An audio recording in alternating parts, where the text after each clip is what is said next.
going on, Pokemon trainers? Trainer Connor here, and happy Friday. I hope you guys had a terrific week. I was busy this week, but since we're here, I think it's necessary to post a new battle video.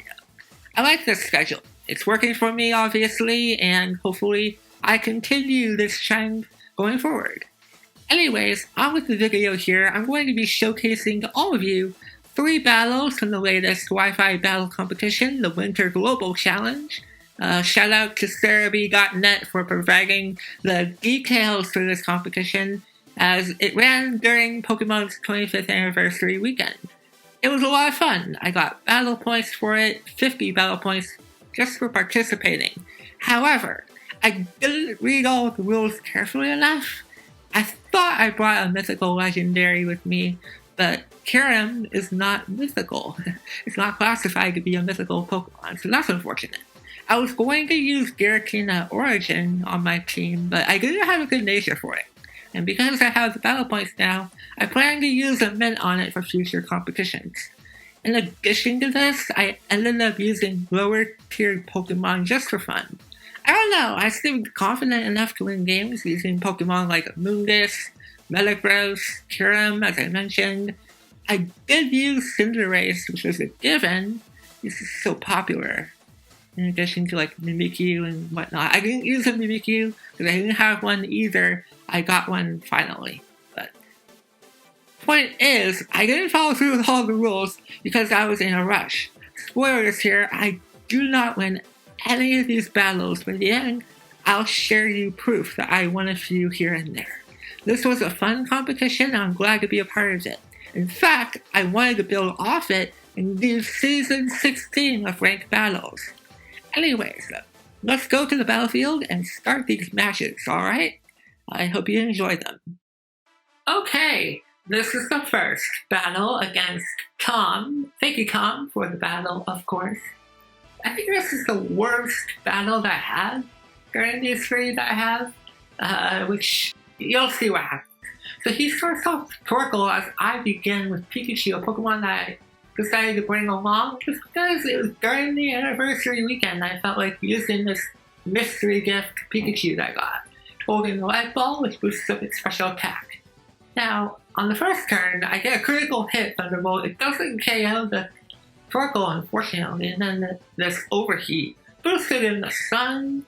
That's going to wipe out Pikachu. Pikachu did not have a good time during this competition, not gonna lie. I noticed that my opponent has an eject button on the Torkoal, which is really cool. A nice strategy. Allows him to switch out into a different Pokemon. In this case, it's a solar-powered Charizard. I didn't take advantage of the sunlight being up, which is a little unfortunate, because I end up Gigantamaxing with my Cinderace right here. And the only move that would be effective against the Charizard would be my Max Ooze attack, which of course is Gunk Shot in the regular form. And we see my opponent going for his own Gigantamax, so this is going to be the battle of 2 Gigantamax Fire-type Pokemon, Charizard and Cinderace. Again, Charizard and Cinderace, they were popular. I think Cinderace was more popular than Charizard, but they were there. They were there. Now I go for the Max Ooze on this turn right here. It doesn't do as much as I thought it would. I get my useless special attack boost as well. You go for the Airstream, which is a nice move because it boosts up its speed a little bit more. I did not bring the right Pokemon to this battle, unfortunately. Like, this is the only Pokemon that would hopefully take care of the Pokemon that he had. And unfortunately, that's not the case. So he knocks out my Cinderace with 2 Airstreams. He has a +2 boost in his speed stat.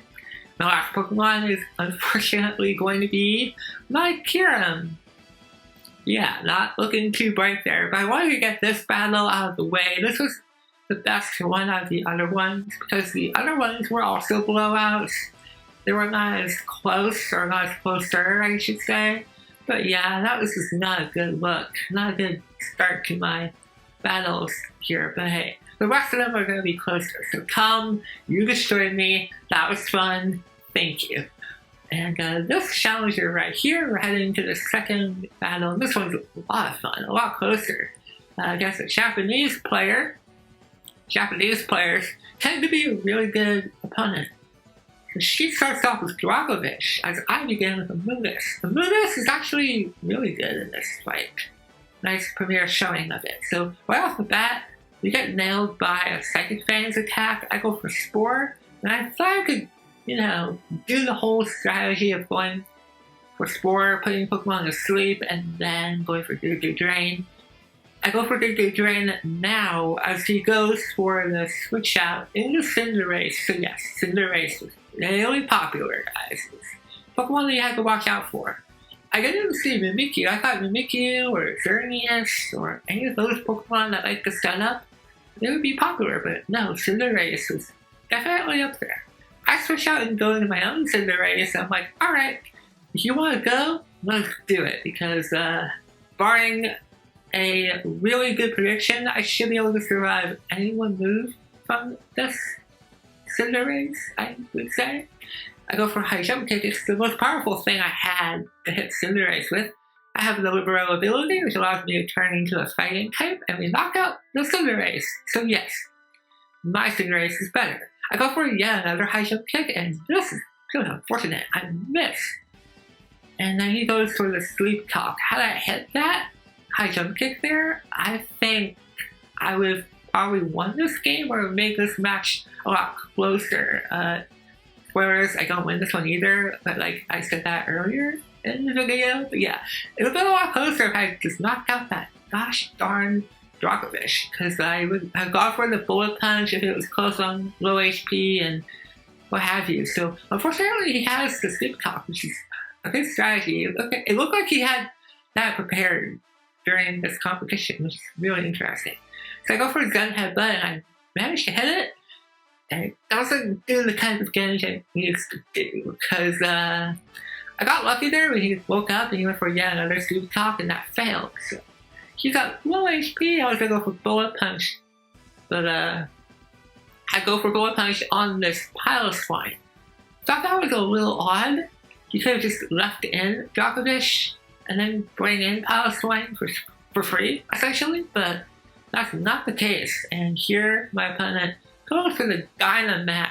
I was not expecting that. I haven't Dynamaxed yet during this fight, so we'll see if we can take it out when we waste a few turns of his own Dynamax. I go for Iron Head, fishing for a flinch. I don't get that. And he goes for the Max Quake, and that's going to easily finish off my Metagross, a shiny Metagross at best. One of my favorite shinies in the entire shiny collection that I have. So I go into Amunis now, and I felt like going for the Dynamax because I know G-Max Overgrowth, it should get the job done, right? And then if I'm at full HP for some reason, I could probably survive a second phase from the Djokovic.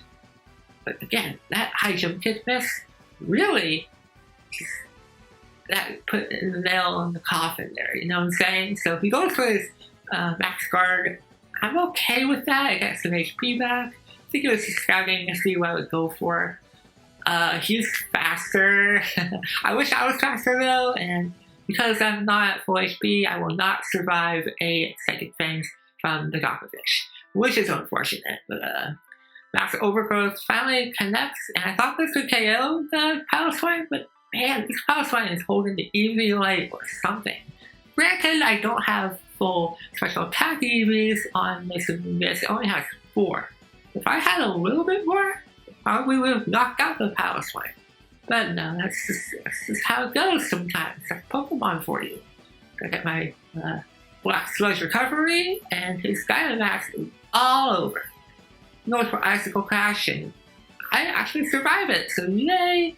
Go for Max Overgrowth, but like I said, the Djokovic will come in and just nail me with the Psychic Fangs. So that was a really close game. I loved that Amunis did some major work in this fight. Amunis is so underrated.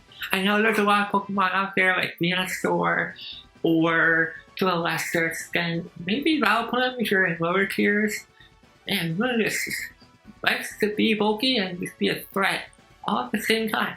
So yeah, the second phase is coming, and this goes down. But hey, that was a good game right there. I have one more for you guys until this video is over. But yeah, that was a close game. I actually won like, what, 5 games out of 25? So not a good record. This is the last one. This was really interesting. A lot of hacks happened in this game. Not gonna lie, a lot of stuff happened. You'll see it. So my opponent begins with Cinccino as I begin Pikachu. I end up using Pikachu, Kyurem, and Absol. Absol is another Pokemon that I felt like using because of its amazing abilities. It has Sucker Punch, critical hits with his ability. I go for Thunderbolt on the first turn with Pikachu.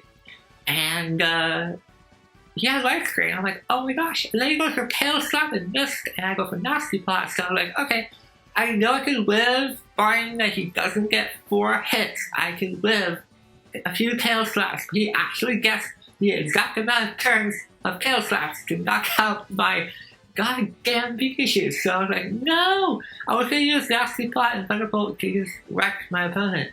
Just the whole Light Screen shenanigans. But anyway, so Kyurem goes for Ice Beam, and I'm like, what kind of damage is that? That did no damage whatsoever. And she has the Thunder Wave to slow me down. Goes to Rock Blast here, and I knew I could live all 5 attacks with, the amount of HP I have with it, Bulky and whatnot, a lot of HP, but I get paralyzed when she hits 4, another critical hit, Rock Blast. So, yeah, a lot of hacks happening right there. I lived all those attacks, but I just gotten 3 or 2 even. But no, she had to get the exact same amount of turns to knock me out. I go for Sucker Punch with my Absol here. And then she goes for Thunder Wave to paralyze me. And I was like, okay, that's not a big deal as long as I don't get paralyzed with my own Sucker Punches, because it is a priority attack. Unfortunately, she has this Gardevoir, and I got paralyzed as I go for the Sucker Punch. It probably wouldn't have knocked out the Gardevoir. But man, this game was just ridiculous, if you know what I mean. But yeah, I don't do well on 3v3. Yeah, I have this game was just hacks, pure hacks, and that was just, I wanted to, showcase that. But anyways, I'm going to share with you guys a quick clip that I captured, and this was when I won a game. Yeah, I actually won a few games, despite my team, so I thought that was interesting. But yeah, hope you guys enjoyed this. I know this was a short set of videos there, grouped together, and it's not the greatest content out there, but hey, I wanted to post something for this competition because I had fun with it. And yeah, about 13 to 14 minutes of video time. What can I say? That was a good video to make, and I had fun with it. But I hope you guys enjoyed this. If you did, be sure to like and subscribe if you're browsing my videos. Just happened upon this video, and hey, let's see if we can reach 200 subs. I'll see you guys next week with another video. Should be awesome. Have a great weekend, trainers.